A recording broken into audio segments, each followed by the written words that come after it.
All right, let's do some audience participation here. All right. Raise your hand if you have an insurance policy on your car. Okay, that's a lot of people. All right, I see, I love these. Everybody pays attention. Raise your hand if you have an insurance policy on your house. Okay. Raise your hand if you have an insurance policy on your Bitcoin. That's the intro. That's it. This is going to blow your mind. Okay, we've got Becca Rubenfeld and Rob Hamilton of AnchorWatch, along with Sam Callahan, to talk about insurance coming to the Bitcoin industry. Or Bitcoin coming to the insurance industry, either way you want to say it.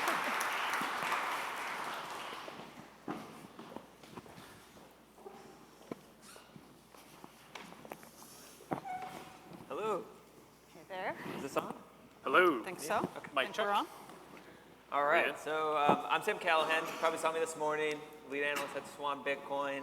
I'm here with the co-founders of AnchorWatch, Becca Rubenfeld and Rob Hamilton. We are going to talk about all things insurance, given their expertise in that. First, we want to talk about custody. I want to do a little thought exercise here for all you guys. I want you to imagine that you have your brokerage firm. Let's say it's Charles Schwab, where you have a lot of your wealth tied up in. And I want you guys to think about it and say, I want to look at my money. I want to look at my stocks and see what my wealth's doing on my Charles Schwab app. Go on there, the app doesn't work. It's like, okay, well, let me check the website. Go on the website's not working either. All right, I'm getting a little bit worried now. Let's give him a call. Nothing. Can't reach him. A couple days go by. All right, I really can't reach anybody. I'm worried about my wealth. I'm going to go to an office. You go there, the doors are locked. Suddenly, you probably get this sinking feeling in your stomach because you realize that what do you actually own? You actually don't own anything except numbers on a screen that you can't really access. And unfortunately, this isn't a hypothetical scenario for people over the world. You've seen stories from Lebanon where they can't get their money access to the banks. And so that's the beauty of Bitcoin, because Bitcoin is a digital bearer asset that you can actually take ownership of. You can actually really take ownership of it. And that's the special things about Bitcoin. And so I wanted to turn to these people and say, what is important to you guys about custody? And why have you guys started to build a company around custody and insurance? Yeah, so I guess to start there, for me, when I got into Bitcoin in 2013, prior to that, I was kind of like a silver gold bug. And at first, even as a tech guy, I kind of dismissed it as kind of like some internet Ponzi, something that's not related to me. But funny enough, the idea of owning Bitcoin is one of the few things you actually can have control over. And it's programmable money. Bitcoin is programmable money. And you can view that in this wide spectrum of different ways how you can manage it. But for me, what was so compelling about Bitcoin as a technology is that you can provably own something, and the entire world that runs the Bitcoin software will respect that property right. And there is no second best behind holding your own keys and being able to manage it. And there's a wide ecosystem of ways and solutions you can kind of develop custody around that, and that's part of what we're doing with at AnchorWatch. And I think the way that you can own the Bitcoin, so when we say it's a digital bearer asset, what we're saying is you can take this piece of digital information. That piece of digital information can be moved onto a physical device, a hardware wallet. And so then you've effectively abstracted that and you've turned it into a physical item. So you can take this into your control, and now you actually have that bearer asset. So then if you think about gold, right? A bar of gold, it's very binary. You can do the same with gold. I have a bar of gold, maybe I've made that investment, I can hold it myself, or I can pay you a fee and you'll hold it for me. It's very binary. The interesting thing with Bitcoin is it doesn't have to be so binary. What I just described is a binary example. We're moving it to a hardware wallet, we're moving it offline, we're moving it away from the exchange, and I'm holding it in my own custody. Or you can split it across multiple private hardware wallets. And in that way, it doesn't have to be binary. You can get more and more secure. So to answer the question in terms of why we think custody is so important and why we're able to build a business around it, an insurance business in particular, is because ultimately you can take this asset and you can hold it incredibly securely by dispersing the risk, which is an important idea in insurance. So the custody and how it's custody is just integral to our business. And that's kind of given its digital nature, it allows us to do these more innovative custody schemes that might not be available to something like gold, for instance, right? Where you just kind of have to hold it in a vault. And so when you look at the fall of FTX, when you look at the fall of Silicon Valley Bank, First Republic Bank, they all have something in common, and that's counterparty risk, right? These people realized that, oh, they had my money and they were doing very risky things with it, and now I don't have access to it. When you look at custody, for an individual, it can be kind of overwhelming at first. There's a lot of, if you're a beginner to Bitcoin, it can be kind of scary, even though you understand these risks that are associated with these trusted institutions. It can be scary to take self-custody at first if you maybe aren't technical. You know, you hear stories of the guy going to the garbage at landfill because he lost his Bitcoin years ago. That always comes up every year about how it's like hard to do. But what would you recommend to a beginner to kind of get started with custody? It's so much easier than it was 10 years ago. When I got into Bitcoin, I had a paper wallet, and if you've ever seen the movie Office Space, where they take the printer with a bat afterwards, that's what I had to do to like make sure my stuff was safe. And now, as Becca mentioned, you have things like a hardware wallet. So the cold card, the stickers you've seen, they look like little calculators. They're really powerful devices that allow you to keep your Bitcoin safe and secure. So my initial advice would be, one of our buddies, American Huddle, talks about this. It's kind of like learning how to drive. You don't go immediately onto the highway. So maybe what you want to start with is just taking like $100, put it on your phone, get familiar with it, making your backups, feeling comfortable with it, and then as you're increasing your wealth, moving over to a hardware wallet and making sure your backups are secure. And one of the most beautiful things you can ever do with Bitcoin to prove that you and only you own it is you can set up your Bitcoin, you can make your backup, and you can delete the wallet. And then you can restore it on another computer or another device, like a hardware wallet, and see the money there, right? You can delete and move it around, and it's something that people say you can keep it in your head, and it's a really powerful concept, and that's how I would kind of encourage people as they're starting their self-custody journey is start with a little bit, get comfortable, get a hardware wallet, and practice makes perfect. What Rob is describing is true self-custody. So that's, again, back to the binary. I'm taking control of the Bitcoin. I'm taking ultimate responsibility into my own hands. There's also a middle ground that we offer, other companies here offer, called supported custody or collaborative custody. That's this idea, I alluded to it before, where you can split the Bitcoin into multiple hardware wallets and disperse those against multiple parties. So maybe you could hold keys as the owner of the Bitcoin, and then you could have an institution hold keys as well. It's less risky than having a single institution hold all the Bitcoin for you. So you could say, I trust FTX. Well, we know how that goes down. So what collaborative custody does is it gives you the ability to have a backup. And so what AnchorWatch does is a version of that where the customer holds keys, but also AnchorWatch holds keys, and we both have to work together to sign a transaction. And so we're able to give kind of peace of mind, backup plans, kind of catastrophe planning, and then because it's ultimately so safe, we add insurance on it as well. Yeah, we'll certainly get into that insurance. I think of collaborative custody. I love those movies with the vaults where you have two people with two keys at the same time who have to go in. That's kind of what that is. It's just kind of these safeguards in place. If one person loses one key, you can kind of have a partner in it that kind of helps you protect access to your funds. Yep. And that's what Unchained does. That's what kind of you guys are helping build over at AnchorWatch. And that's kind of what institutions need, right? Like an individual has these options. You can have one wallet, you can have collaborative custody, but these institutional investors and institutions, they kind of need different custody solutions. Yeah, and it goes back to this concept of aggregating risk, right? If one person, one entity is holding all of the keys, you've concentrated your risk in one location. It's called a single point of failure, and you don't want that with your money. We had that with FTX.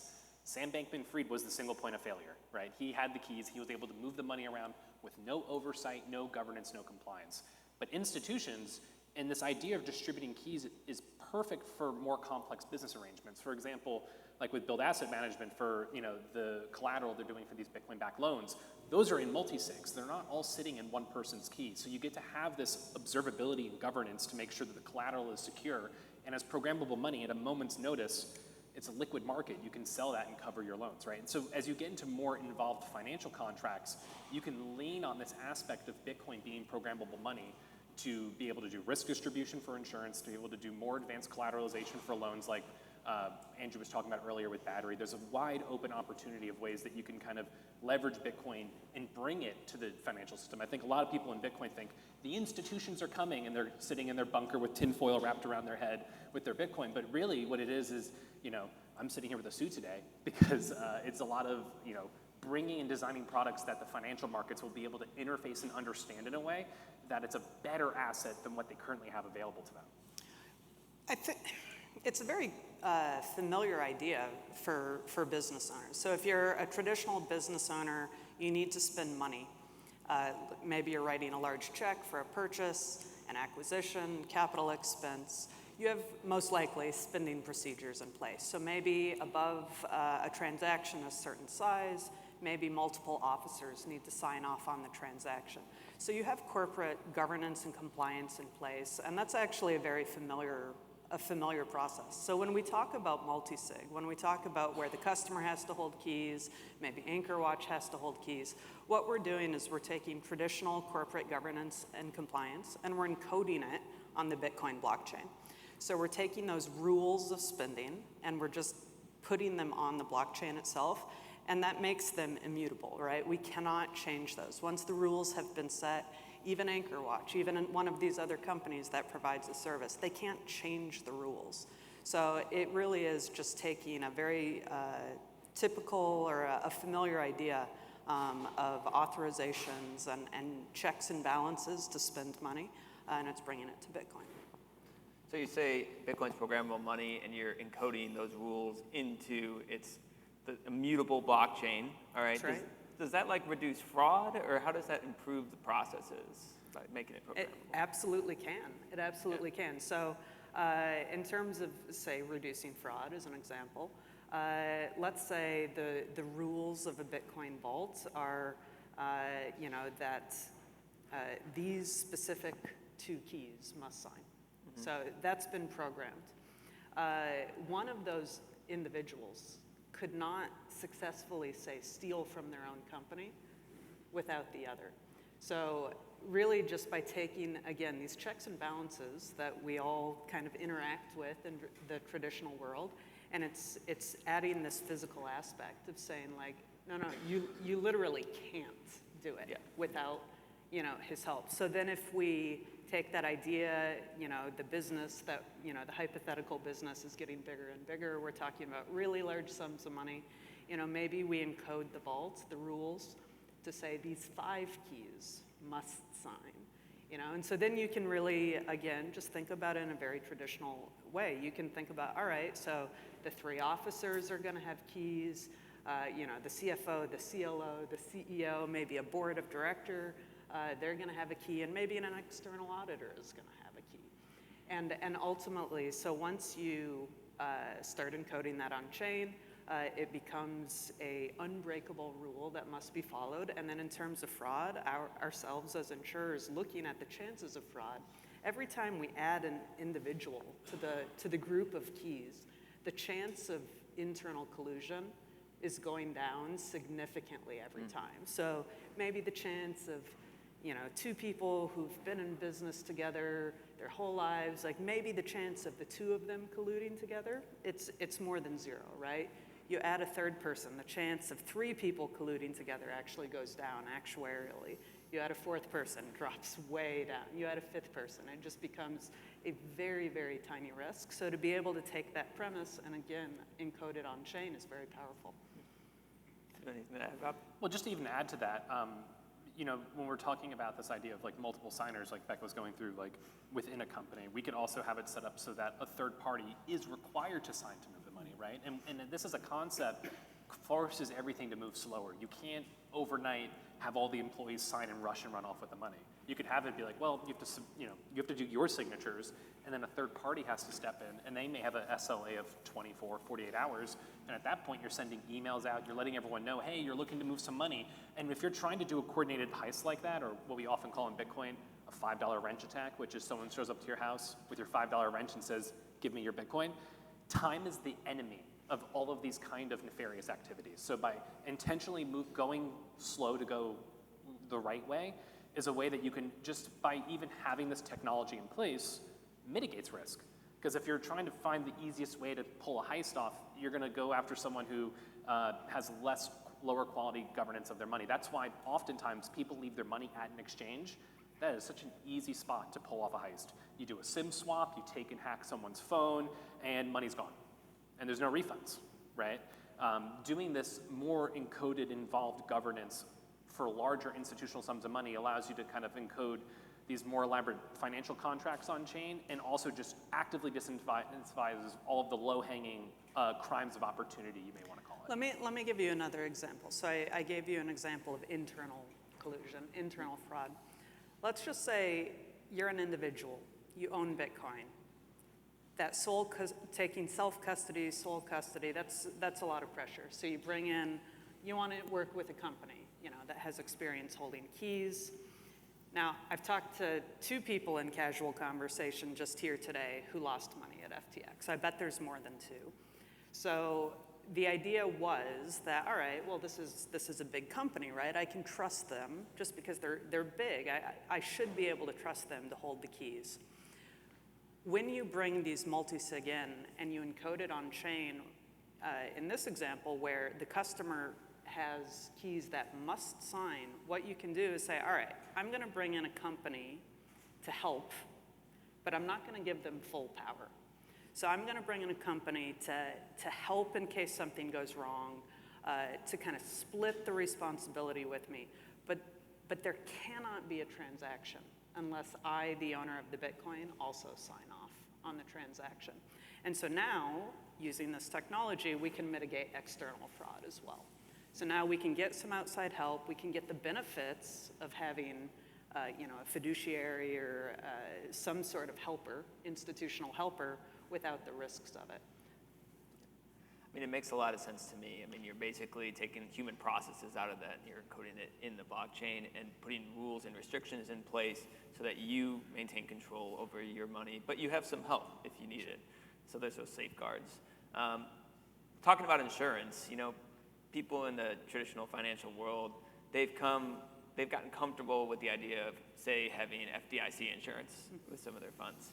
Now, despite the fact that it's completely underfunded, it has like $120 billion for $17 trillion deposits right now, but they're used to it. It makes them feel safe.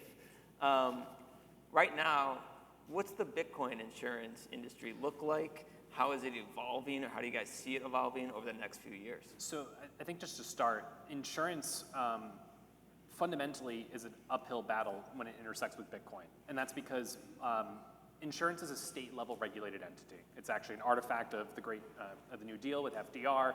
It was the one thing that Congress said, no, you can't federalize this, we're keeping this to the states. So there are 50 insurance commissioners for every single state in the country. And they come together as a governing board called the NAIC, National Association of Insurance Commissioners. And they've classified Bitcoin as a non-emitted asset, which means that if you were to buy Bitcoin as your insurance company, the health of your insurance company is how large is your capital surplus. If you were to put $100 into Bitcoin, you have to take a $100 write-off on your capital position as an insurance company.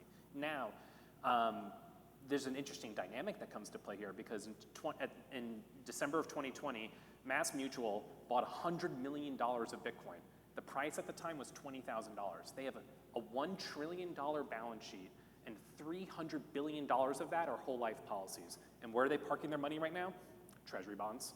They're willing to take that $100 million write-off today, and they've already seen a 150% increase because the Bitcoin's liquid. They can sell it at a moment's notice and recognize it again on their balance sheet, and they have a large enough balance sheet to do that. So just to talk about how the insurance industry at whole views Bitcoin as a capital side of the balance sheet, that's kind of like the perspective. It is an uphill battle that we're making progress on. Now, in terms of, say, individuals or companies' ability to get insurance on their Bitcoin, It's been a huge problem. It's been a underserviced area, and that's what we're working to provide that service and fill that gap. So we know that Bitcoin today is $500 billion, a little bit north of there in terms of market cap. In total, globally, there's a few $1 billion of insurance capacity on the out on the marketplace, meaning the capital markets in total have put a few $1 billion towards this asset class. Why is that? Why is it so low relative to this asset class? Because the technology, the security, is developing quickly. A few years ago, Rob is talking about using a paper wallet, right? What that means is like the entire security was literally written on a piece of paper. So over the years, the security, the ability to store this bearer asset, that if you lose it, it's gone, has gone from, quite risky, quite risky when you think about a piece of paper, to more and more secure until the point that we're at now, that we're describing something that we're saying it's actually easier and more secure to store Bitcoin because of its ability to be dispersed than a bar of gold. It's easier and safer, whereas 7 and 10 years ago, it was so much more tenuous. So the insurance industry is not the fastest, right? So it tends to be a lagging industry. It's very risk focused. It's very much looking at the downside. And so we are working very hard to bring them along on their understanding of the realities of the asset class, which is to say it's actually extremely conducive to being stored securely. And we're working to bring a lot more capacity to the industry. And just to quickly add, they are savvy capital allocators. They understand. We've had conversations with a lot of them in the past months, and a lot of opportunities come to market where they'll use this thing called MPC, which are these internet-connected computers that are like securing Bitcoin, Ethereum, Dogecoin, like the whole mess. And the problem is that's internet connected, and it becomes cyber insurance. And it's just they can smell that immediately and be like, this is not. You're trying to compare this to a bar of gold. This is not a bar of gold. A bar of gold is not connected to the internet, where if you download a virus, the money's gone, right? So part of our approach around this is using air-gapped machines, hardware wallets, in a way where we can say, no, if this is more safe than that bar of gold. And I think that's part of the education that we're bringing to them so they can better understand that this is a very insurable asset. So you guys have been speaking to major insurers out there. The most major. Yeah, the most major insurers. That's right. You've been actually getting your foot in the door and having conversations. Mm-hmm. What have they been like? Like, have they been pretty receptive to the idea of Bitcoin? So I'll say yes, but it's been a long road. So we've been building these relationships for 12 to 16 months, and the conversation started not unlike the conversation started this morning. I mean, I remember having a first conversation with a major reinsurer and starting out like, so money is an idea, right? And like really starting at the very, very beginning. And so over really, months and months of building up that knowledge to get them to the point that they understand how they're allocating capital. And the shortest answer is we expect to be selling policies in January. So wow, definitely, thank you. So it definitely has been receptive, but it's been a labor of love and a labor of capitalism, and explaining to them why, again, it goes back to the security of the custody. The reinsurers, so the capital allocators who underwrite us and our program, and ultimately the Bitcoin itself, they're capital allocators, and they're looking to make sure that if they lock up their funds to underwrite this program, that the losses that they incur will be at or below what has been forecasted. And so that's the calculus they're making. They're like, all right, Rob and Becca, you're telling us, that we can expect this sort of behavior, that we can expect this sort of security. do we agree with your assessment, with your claims? And we've gotten to the point that we've built that level of understanding. We've been able to show them, effectively proof that is not AnchorWatch. It's the proof of Bitcoin. It's cryptography, and really had to take them through every rabbit hole that we all go through, that we all go down and learn to build that confidence. And I think we've had great success. Yeah, and just to add, they pay attention to the market. So if you were paying attention to the FTX trial 2 weeks ago, one of their senior engineers came in and testified. They had on the FTX page the FTX Insurance Fund, which was a random number they did some multiplication on and just put on the page. It was a total fraud, right? And insurance, we often look at it, and I think it's like probably the second most regulated industry behind banking itself. And it means a lot that, to actually have insurance, it has a specific legal definition.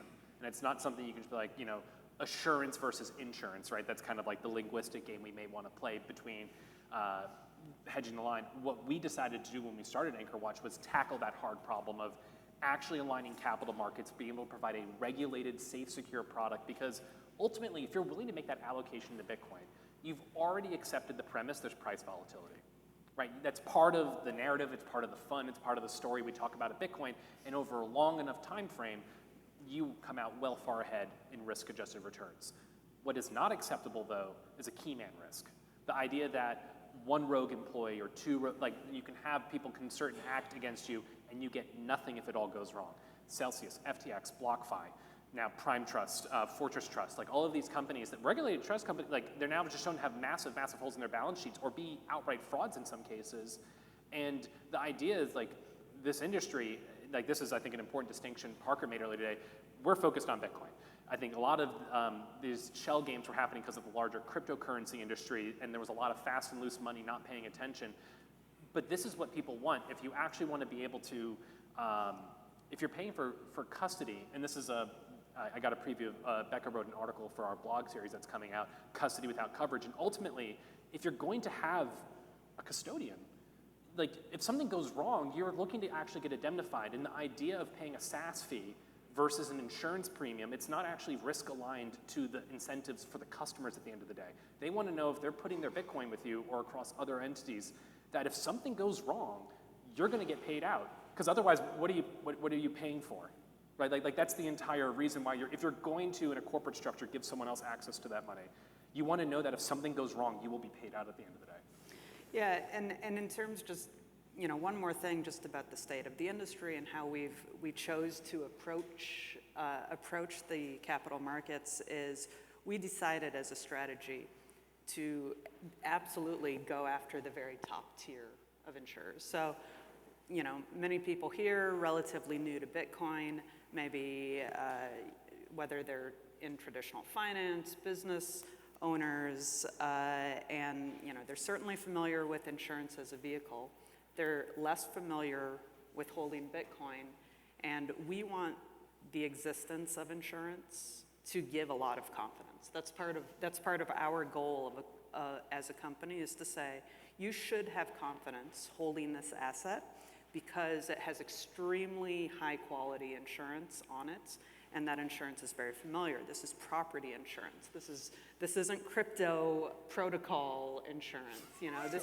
This is a product that you're very, very familiar with. It's very similar to the coverage that's on your home, for example. And so we chose to go to the absolute top of the pyramid in terms of the quality of those insurers. So, you may be familiar that insurers are rated, so there's A minus, B-rated insurers. And so we are very, very committed that when we start selling, it's going to be an A-rated carrier. And we think that's extremely important. And, as a new industry, which this ultimately is, that is part of the reason that the due diligence period, was very intensive, because we wanted the best quality right from the beginning. Yeah, and institutions, they want to see that like market credibility with a familiar name, with a very long track record, Absolutely. Respected insurer, right? Absolutely. What we heard is they either want to see A-rated or Lloyd's of London, or both. And Wow. that's what our insurance will be. Yeah, So, and then these institutions, so people have said that institutions are coming to Bitcoin for a long time. I think simply Bitcoin wasn't a large enough asset for a long time, but it passed the $1 trillion market cap during the last bull market. It's at about 600 million. It's finally kind of maturing. But in terms of institutions, they need some of these products. They need insurance and they need other ones. What are some of the other developments, Rob, that you've seen that are maybe bullish for institutions getting into Bitcoin? I think for general institutional adoption, there was the FASB ruling, the Financial Accounting Standards Bureau, that just came out with their guidance. So prior, when Michael Saylor was buying all of his Bitcoin, it was counted as an intangible asset on their balance sheet, which meant you had to basically honor it at the bottom tick of price. And that was, you couldn't market higher than that. So if he bought Bitcoin at 20,000 and it went down to 15 and then up to 60, he had to market at 15 on his balance sheet. Now this, in the past year, has actually just been updated. And it's funny, because again, Bitcoin is the most liquid market in the world. 24/7, 365. You can find a buyer and a seller, and you can execute a trade whenever. This is materially different from stocks and commodities and any other financial asset out there. And the fact that you were basically penalized for using something a little bit different, that's been remedied now. So now companies can actually get their Bitcoin exposure and actually honor it on a mark-to-market basis, which out of any asset, it is the most likelihood. There are no circuit breakers in Bitcoin. If the price goes down 10% in a day, there is no one that turns off all of the stocks, all of the brokers, and says, let's cool off for a couple hours. Like, it is the most fair asset to be actually pricing on a mark-to-market basis. And I think that's a massive unlock for being able to get people that actually can recognize it in a sensible way on their balance sheet, recognizing GAAP accounting rules. Yeah, I mean, I think there are rulings like that, so how it's treated. I think some of the custody solutions that we started our discussion with are vital, getting to the point that an institution can say, all right, now the technology is such, the security is such that we feel confident in the actual custody. I think that's really important. I think mature, financial products. We heard from Andrew and Battery earlier today about the melding of Bitcoin with other asset classes in really novel and interesting ways that allow institutions to make investments in ways that they hadn't been able to before.